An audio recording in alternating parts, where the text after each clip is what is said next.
আসসালামু আলাইকুম বন্ধুরা। আজকে আমরা একটা নতুন সার্কুলার নিয়ে কথা বলবো। গণপ্রজাতন্ত্রী বাংলাদেশ সরকারের কারা অধিদপ্তরের বিজ্ঞপ্তি নিয়ে কথা বলবো। কারা অধিদপ্তরে প্রায় অনেক দিন আগে একটা সার্কুলার দিয়েছিল, আবার আমাদের সেই ভুল কাঙ্ক্ষিত সার্কুলারটা চলে আসলো।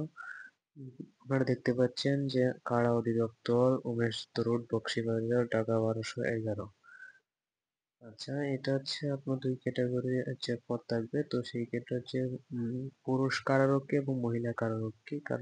বেতন স্কেল 9,000 থেকে 21,800 টাকা, গ্রেড 17। আর পদ সংখ্যা পুরুষ কারারক্ষীর জন্য থাকছে 378টি পদ থাকছে, এবং মহিলা কারারক্ষীর ক্ষেত্রে থাকছে আপনার 9,000 পদ থাকছে। এবং 9,000 টাকা বেসিক স্কেল থেকে 21,800 টাকা, এবং গ্রেড থাকছে 17 গ্রেড।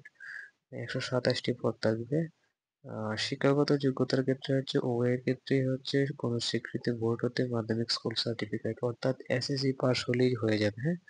তবে এই জায়গায় একটা শর্ত আছে, এই কারা অধিদপ্তরে নিয়োগের ক্ষেত্রে আপনার কিন্তু খুব স্পষ্টভাবে একটা শর্ত উল্লেখ করে দিয়েছে যে আবেদনকারীর সর্বোচ্চ শিক্ষাগত যোগ্যতা আবেদনপত্রে উল্লেখ করতে হবে।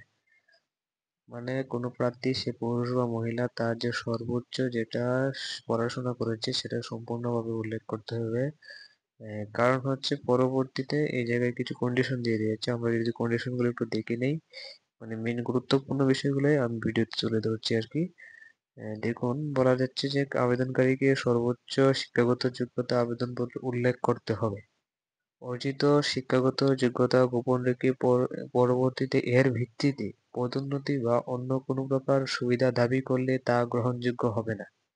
তো এই যে 14 নম্বর যে শর্তটা দিয়ে দিয়েছে, ঠিক আছে, এটা কিন্তু আপনাদের ভালোভাবে জানতে হবে, জেনে তারপর আবেদন করতে হবে, ঠিক আছে। কারণ পরবর্তীতে পদোন্নতির জন্য কিন্তু এগুলা এই আপনার সার্টিফিকেট যেটা আছে সেটা কিন্তু ভ্যালিড হবে না।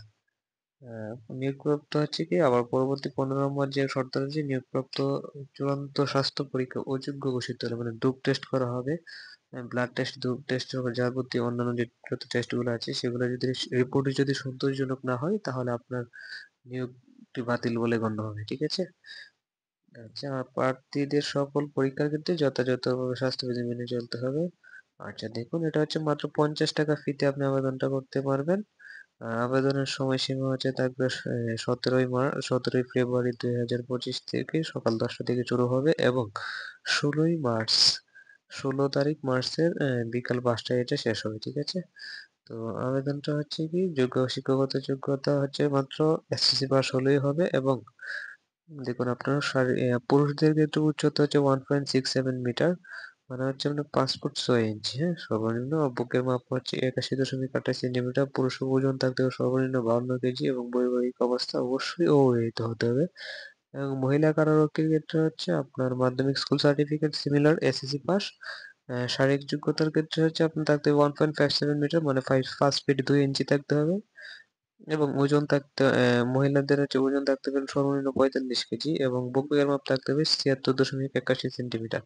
এবং অবশ্যই প্রার্থীকে অবিবাহিত হতে হবে, ঠিক আছে। এগুলো গুরুত্বপূর্ণ কয়েকটা বিষয় আমরা কথা বললাম। আর একটা বিষয় যেটা বয়সের ক্ষেত্রে, বয়সের বিষয়টা কিন্তু খুব সুন্দরভাবে উল্লেখ করে দেওয়া আছে।